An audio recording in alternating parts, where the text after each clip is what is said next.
Okay, so people are starting to file in virtually.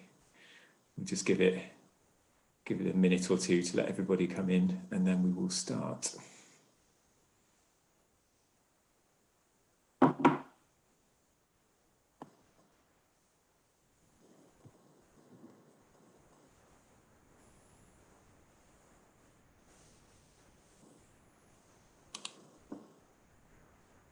All right, well, let's make a start, and as people continue to file in, they can do so while I'm talking rather than our excellent panel that we've got here today. Welcome everybody to the launch of Europe, the US and China, a love-hate triangle. It's a fantastic paper, which I really hope you read after hearing the summary of it in this event. And it's an overview of the state of the relationships between the world's two superpowers, I think it's fair to say now, and Europe, and also between each other. Historically, at least since the mid-2000s, Europe has had a pretty trade and investment-driven approach to China. And in recent years, that's been increasingly challenged by both the US and domestically, especially as concerns over human rights abuses and the plight of the Uyghurs became clearer. And then during the pandemic, because of the crackdown in Hong Kong and also the war of words with some Western governments over the management of the crisis, it feels as though relations have worsened further. But this paper gives a very broad look at whether conflict is inevitable between the US and China, what can be done to forestall it, and whether Europe can find a common strategy towards China and what it should be. So without further ado, let's get into the meat of the discussion. We're going to start with the three authors of the paper, who I'll introduce now. Leonard Schutte is going to speak first. He was the Clara O'Donnell Fellow here at the Centre for European Reform. He's now left to go and do a PhD at Maastricht University. Speaking second will be Sophia Besch, who is a Senior Research Fellow here at CER, and then Ian Bond, Director of Foreign Policy. And we're extremely grateful to Yu Jie, who is a Senior Research Fellow at Chatham House, who is going to act as a respondent, which is fantastic. Thank you for coming, Jie. The opening remarks for those journalists who are in the audience are going to be on the record. If you want to quote anyone, that's fine. But then when we get into the Q&A, we're going to move off the record so that everybody can speak freely. So Leonard, let's kick off.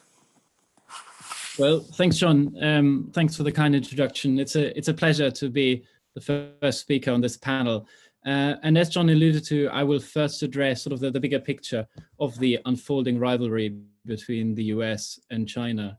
Because the point of departure of our policy brief is that we think the EU can no longer conduct relations with either the US or China in isolation of the bigger picture of the unfolding rivalry. Because in both Washington and Beijing, relations with the EU are increasingly seen through the prism of their bilateral relationship. And this is indeed why our title refers to the triangular nature of the relations between Europe, the US, and China.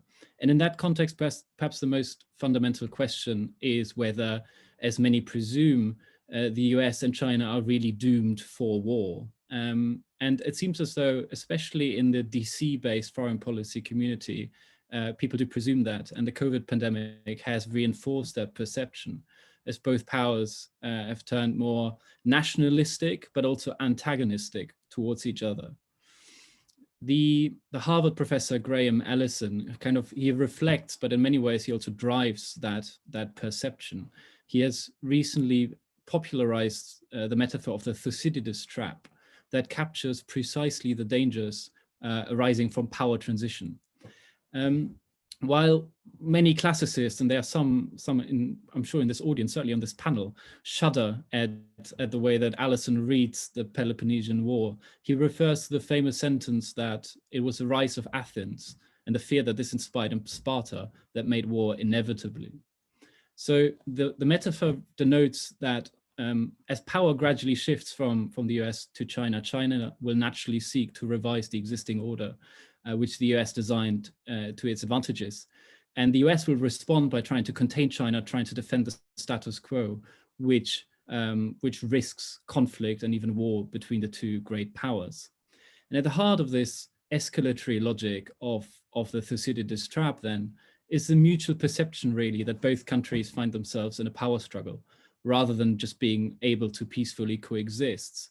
And if that perception really sets hold in Beijing and Washington, the Thucydides trap risks becoming a self-fulfilling prophecy, because any move, regardless of the intentions, would be interpreted as a next step towards global conflict.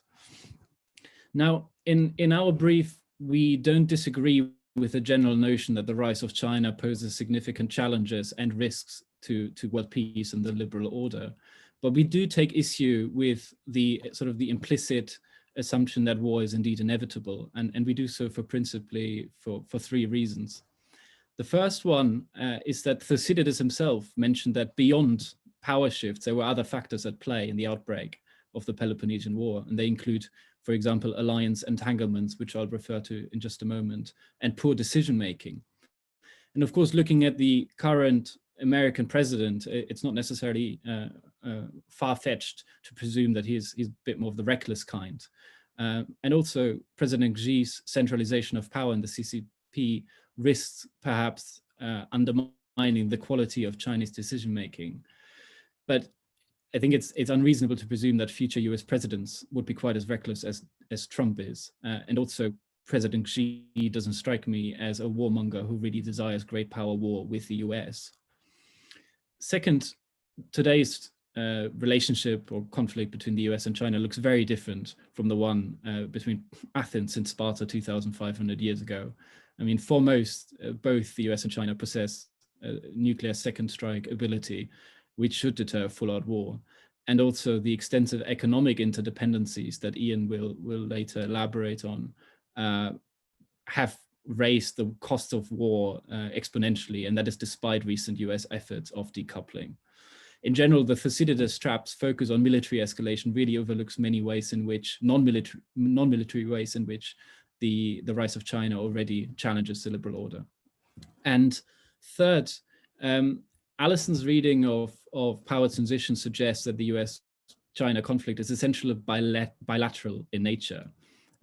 But we don't really live in a world of the Cold War fought out between two unified camps, but in a multipolar world where we think that many other actors can have an influence on the bilateral relationship between the US and China.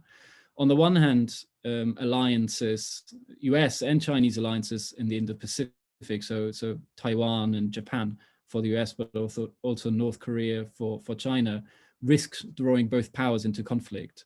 Taiwan is a case in point here because China has recently become much more assertive towards it. In 2020, China, for example, conducted more than 15 flyovers and drills around Taiwan and sent its new aircraft carrier through the Taiwan Strait. But also imagine Kim Jong-un dying without an obvious heir. It's entirely feasible that the US and China would clash over the future of the regime, but also over the future of the regime's nuclear weapons. On the other hand, though, there is a series of powerful actors that have absolutely no interest whatsoever in a catastrophic outbreak of war between China and the US. And those include Russia, India, certainly, but above all, Europe, so the European Union and the UK. And we argue that while war it's not inevitable, it's absolutely possible, it is not inevitable, but the EU plus the UK has an absolutely crucial role to play in shaping and moderating the relationship between US and China. And this point leads me to pass on the baton to Ian and Sophia, who will provide more concrete analysis and policy recommendations on that matter. Thank you. Sophia, over to you. Thanks, John. Hello, everybody. So what I want to talk about really is the need for Europeans to take China more seriously as a security risk. In the brief, we discussed the fact that China is building up its military capacity. Worldwide, it's now estimated to be the second biggest defense spender. It's pretty ambitiously modernizing its armed forces. President Xi has said he wants China to become a global power that can fight and win global wars by 2049, which is the 100th anniversary of the founding of the People's Republic. Now, the US has for years been reorienting its own military posture in response to this and has declared China its main adversary. The question is, where does this leave Europe? So Borrell, the EU's High Rep for Foreign Policy, says that China is not a military threat to Europe. And while the mood in Europe is shifting towards acknowledging the challenges that China poses more directly, the focus so far is on economic risks. That's of course related to the fact that Europe is not currently a military power that can project its force globally at the same level as the US. But we argue in the brief that Europe nevertheless cannot afford to ignore China's growing military and defense influence, and that it needs to protect its own interests. And that means first identifying how and where Europe is affected by China's military buildup. I'm going to run through 3 areas here. 1, China's military influence in Europe's neighborhood. 2, China's military expansionist policies in the Indo-Pacific, and 3, Chinese investment in emerging and dual-use military technologies. So I'm going to run through these briefly and then outline a few recommendations for Europeans at the end. So 1, I just want to mention a few examples of China's military presence and influence in Europe's neighborhood. Let's start with the MENA region, with the Middle East and North Africa. China is growing its military presence here, for example, through Navy patrols, but China is also selling weapons and military technology here. China has become the world's second largest arms producer. It's also one of the world's 5 largest arms exporting countries. And to the MENA region, it's particularly drones that China is exporting, often with no conditions on their use. And these sales pose a clear risk to the stability of a region where instability can directly affect Europe through migration flows, for example. Another example of Chinese buildup in Europe's neighborhood would be the Arctic region. So slightly optimistically, China has declared itself a near-Arctic state. It's developing Arctic shipping routes, drilling for gas, searching for minerals, and it's investing in Arctic infrastructure and real estate. The US is concerned that China's civilian efforts in the Arctic region could eventually turn into a strengthened Chinese military presence. So far, our sense is that Europeans do not want to increase tensions in the Arctic by pursuing military strategies here, but Russia has also established or reopened a number of military bases in the Arctic. And if China continues to increase its presence there, it may be harder for European countries to ignore the security implications of this militarization of the region. Third example, the Mediterranean, which is a crucial area of operation for NATO and where Chinese economic investment in strategic infrastructure has clear security implications. Take the port of Piraeus, which China has heavily invested in and which might not be available now at short notice if forces had to be moved through there in a crisis. Take the fact that China has clearly recognized the Western Balkans as a corridor that offers access to Mediterranean ports, has invested heavily in Serbia, which now supports China's territorial claim in the South China Sea, and has also bought Chinese drones. So it's these kind of actions by China that the NATO Secretary General is referring to when he says that China is coming to NATO. But I do also want to talk about the question if NATO will need to go to China, if you will. So the question of China in the Indo-Pacific. China has expanded its maritime presence here in the South China Sea, East China Sea in recent years. It has stepped up pressure on Taiwan, as Leonard has just expanded on already. The US is actively challenging China's claims. It's sending surveillance aircraft, it's conducting freedom of navigation operations, but European military involvement has been very limited.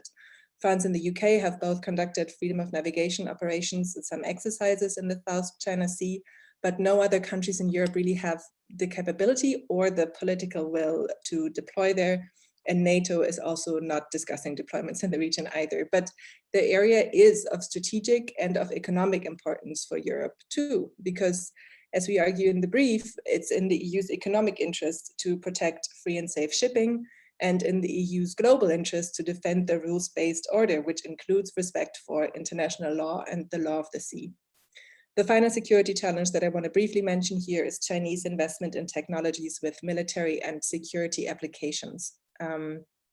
Technological innovation, technological superiority continues to be one of the most important aspects of modern military competition, at least between developed economies. That's true for conventional weapons, but more importantly right now for dual use and emerging technologies that could potentially have military applications in the future. So that's, for example, advances in AI, unmanned systems, cyberspace. In the brief, we describe China's strategy of military-civil fusion, which aims to bring basically innovative approaches of the civilian industrial sector into defense production.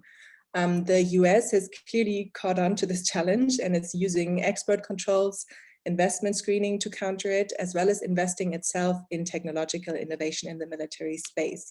But European governments have cut defense R&D budgets for decades, even as overall defense spending has increased. And the EU Defense Fund, which was supposed to fill some of these gaps, has been cut almost in half in the EU's budget negotiations. Plus, the fund never actually included funding for emerging dual-use technology. And so a real risk here for the transatlantic defense relationship is that in its competition with China, the US may leave the Europeans behind. And that could make it harder for Americans and European troops to work together and thus weaken NATO in effect. I want to end just briefly with a few short recommendations for the EU, European governments. First, they absolutely must invest in their ability to secure and stabilize their own neighborhood, which is becoming more lawless, more contested with the withdrawal of the US as a security provider, and with Russia and Turkey moving in to fill the gap and China laying the groundwork for its own influence. I won't spell this out in detail now. I'm happy to expand on it in the discussion, but broadly, European defense still lacks a clear sense of direction, sufficient financial means, political will, and appropriate decision-making structures for Europeans to act together and to act in time. Two, it's unlikely, I think, that Europeans will get involved in military operations in the Pacific soon, but they should work with countries like Australia, Japan, Singapore, South Korea on intelligence sharing and joint planning. Three, the EU should encourage and incentivize investment in dual use and emerging technologies, and also invest in network security and data protection to protect the research that is done at European universities and industries. And finally, NATO and military planners in general should become more involved in screening for security implications of Chinese investments in Europe. That's where I'll end for now, but I just want to stress one more time that this is all necessary for Europeans, not just to hold up their share of the burden in the transatlantic relationship, but because it's in their own interest as well. All right, I'll end here. Thanks. Thanks, Sophia. Ian, over to you. You're on mute still.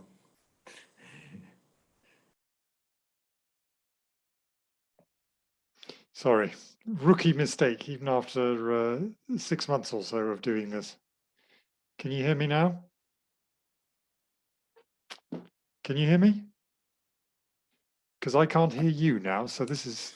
Yes, I can hear you. Yeah, I can hear you. Okay, well, Yep. that's good at least.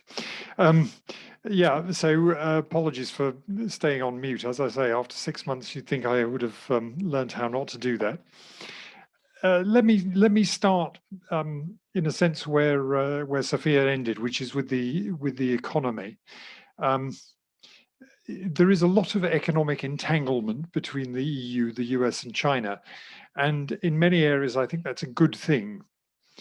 Perhaps we start with some of the statistics. I mean, since 1990, well, one back, that's it. Yeah, since 1990. The total proportion of the world economy taken up by the US, China, and the EU has actually remained remarkably constant, as you can see there. It's sort of never higher than 60%, never lower than 50. But what's changed quite dramatically is the proportion of that China makes up. In 1990, China was 1.6% of global GDP. By 2018, it was 16%. It's Europe which has lost the most ground in that time. But the three entities do a lot of trade with each other, and although some experts, for example, the Henry Jackson Society, are very concerned about the extent to which the West is dependent on China for technology, it is still in some areas a mutual dependence. And you can see that from the impact that some US sanctions, for example, on the export of computer chips. What I look at the Europeans in particular is, first of all, that there is a great deal of diversity in the proportion of trade that individual EU member states do with the US and with China, and that there isn't a close correlation between the kinds of political relationships that they have with the two and their trade relations. If you could give me the next chart.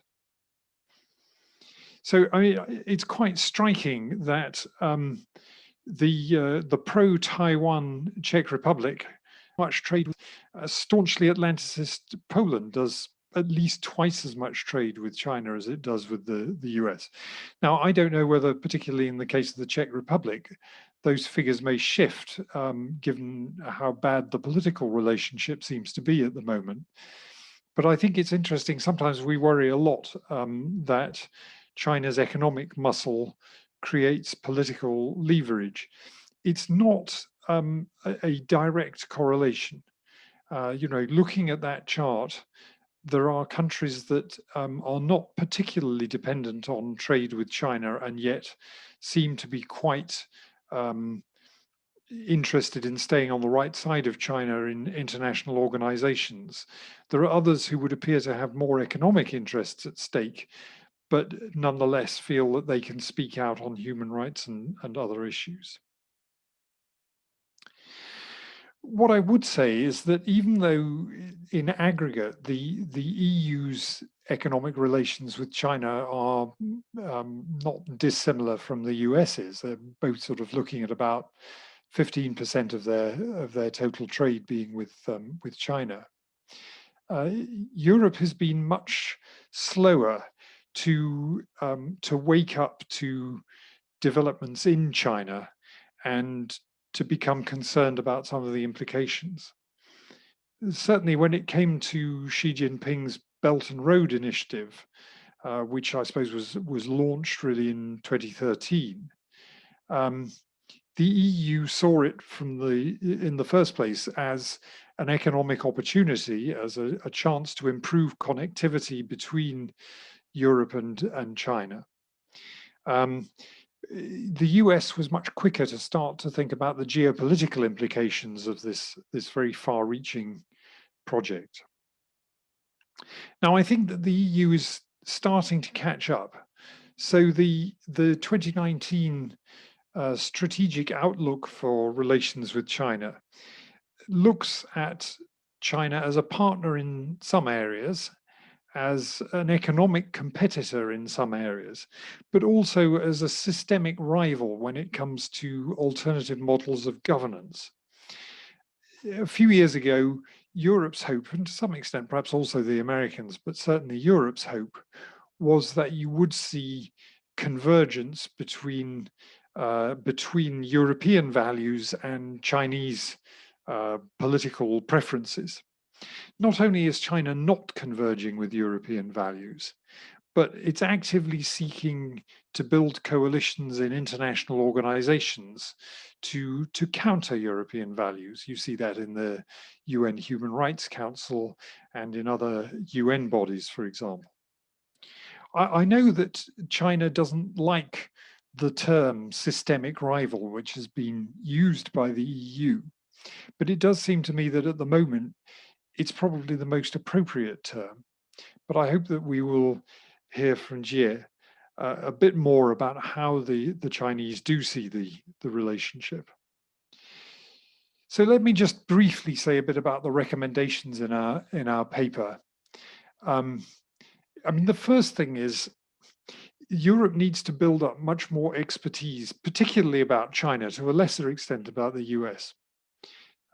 There are excellent people working on Chinese issues in European think tanks and academia, but the pool of experts is actually quite small. I mean, I'm not one myself. I'm not a Chinese speaker. I'm a Russian speaker. And I'm very conscious of how much more insight I have into Russian official and sort of para-official thinking, because I can read what the Russians publish for their own use, compared with what I can understand about what's happening in China, where there's often quite a significant difference between what's published in Chinese and what's published in English.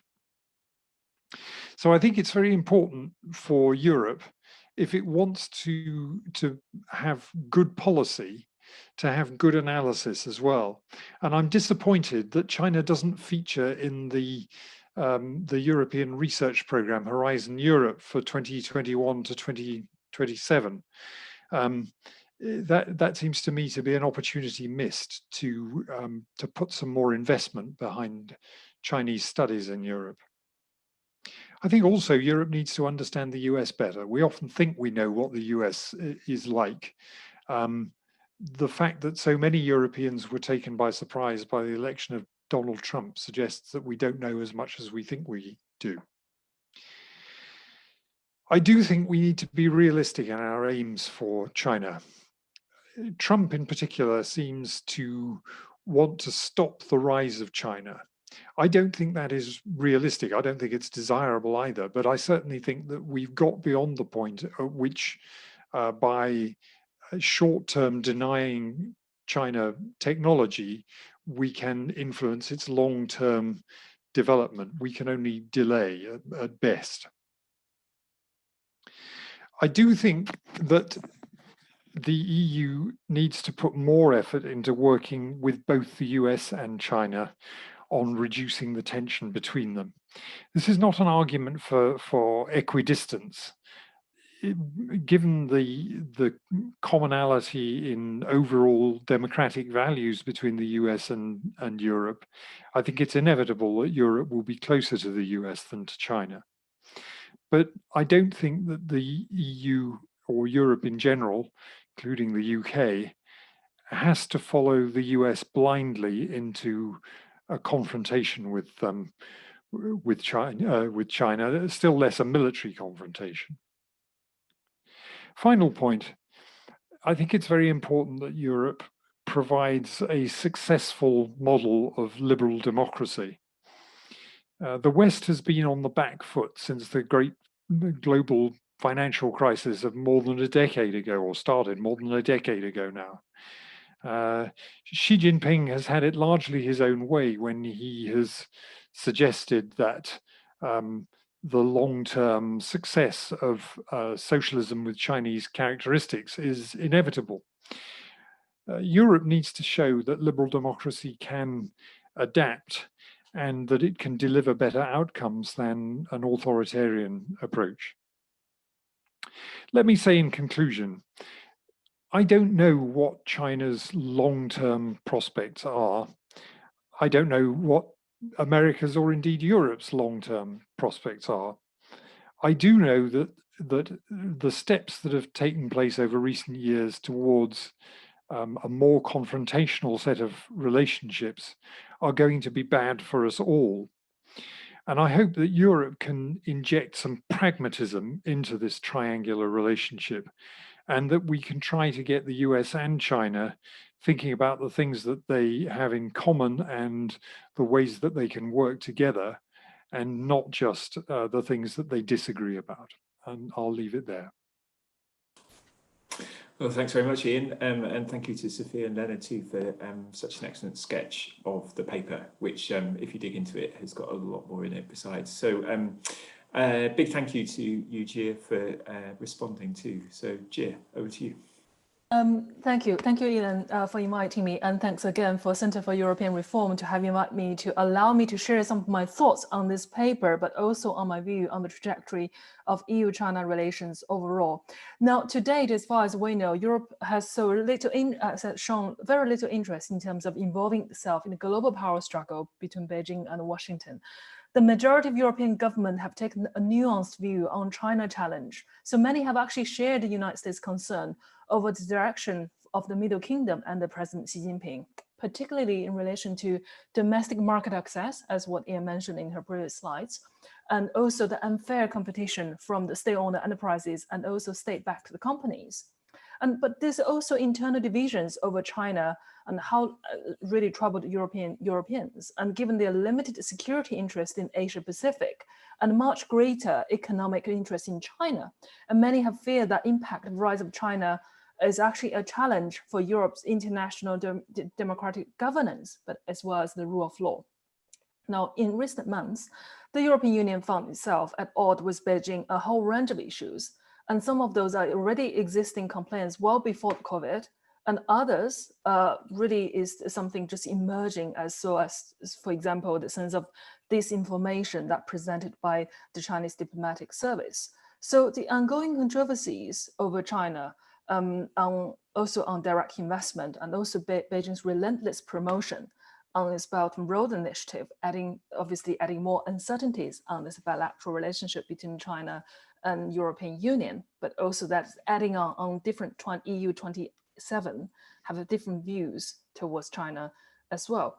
But despite all of this and all of these noises and all of this disagreement and dispute, and I think China remained very clear on what it desired from the China-EU relationship, and as much as really what they wanted in the past. So irrespective COVID or not COVID, the European Union, for the Chinese want three things from the EU and also for the European countries.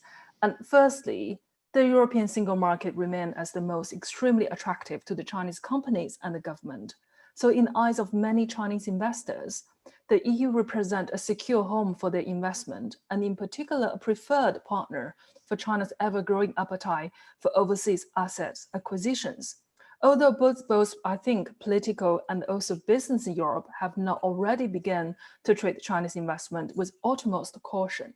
Now, secondly, Beijing also found itself fighting an economic slowdown, at the same time, a protracted war with the United States. I mean, I do not use the word protracted lightly in here, because the protracted war had a reference that was really back to 1937 when Mao Zedong was talking about China's fight, a longer term fight with Japan. But nowadays, Xi Jinping used the word protracted war with the United States. And as far as I'm concerned, that what is really Beijing did not want to see is that a predominantly alliances, a transatlantic alliances, very much against China. And that's really not in Beijing's interest at all. So this difficulty is intrinsically intertwined. And as a result, and China must look up for European Union really for that sense of economic globalization and promotion on free trade. And lastly, and Beijing is very eager to be recognized by the established economies and really have high hope that European Union could continue to endorse its global ambitions, such as Belt and Road Initiative, and also recently demonstrated in Italy, decisions clearly raising the eyebrows in some European capitals as well as in Washington. So obviously, this leaves us a picture that China, on the one hand, it has something wanted from Europe, but also China, on the other hand, also very much disagree in that sense of the value promotion that European Union presented. Now, Ian was asking me how the Chinese really see the Europeans at this moment. Frankly speaking, the Chinese Europeans seems to have too many complaints, but very little got delivered. I mean, that's really somehow the consensus from the Chinese leadership. At the end of the day, they just felt whatever European Union have been saying, it is always a collection of complaints, but nothing else. So that's the overall impressions that Chinese leadership and also the Chinese academic and policy community in general, that's how they considered the European Union in the last 5 years or so. So given that view and given what we have argued so far, it seems to be that in the West, we have this conventional wisdom that China intended to fill a vacuum or the void left by the United States and claiming its global leadership. But I'm afraid what I'm going to say in here is that actually the most pressing concern for the Chinese and for the Chinese leadership so far, it is how to managing a very much a fragile economic recovery from this pandemic. And although China was the first country emerge out of this pandemic and managed to turn its corner, but its economic recovery is far from being complete or far from being resilient as such at all. So Beijing come up with these ideas of the so-called dual circulation strategy. And what we mean by circulations in here is the supply and demand. So basically, the dual circulation is based on the strategy that initially China built up its own economic success in the last 40 years by doing international circulation, which means that China building an export-oriented economy.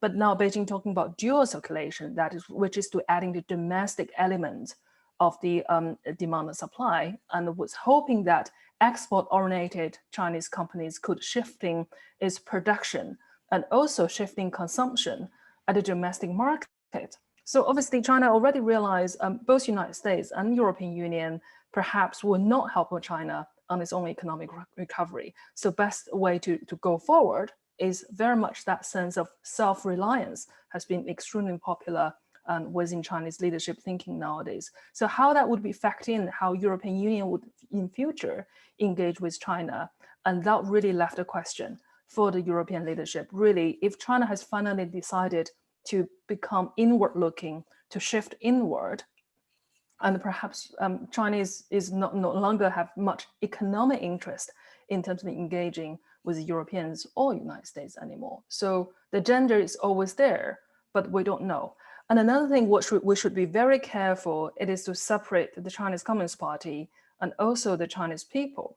I mean, in general, the Chinese population have very positive views towards European Union and European countries in general.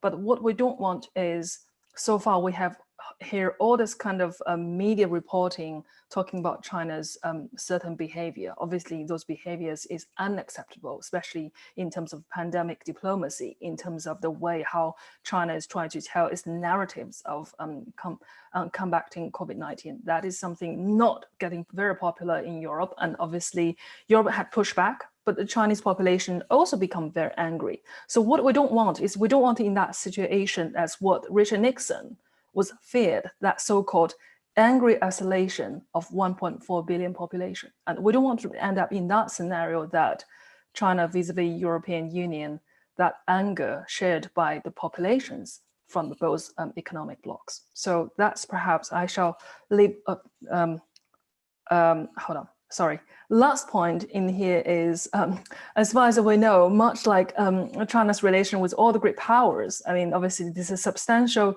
distance to travel between wishful thinking of how China expects to be, but also the reality is really to what extent and how much that European Union, once they engage with China, they'll be able to change Chinese government's outlook and the political choices, because by all means, and Xi Jinping is going to be in that position and God knows for how long. So for China and also for European Union is perhaps the vital decision time to reset their bilateral and also their multilateral relations with different countries. So I ended in here and much look forward to hear your disagreement. I'm sure you'll pretty much disagree with me on many things. So thank you. Thank you very much, Jie, and thanks to all of our speakers so far. So let's move on to the Q&A.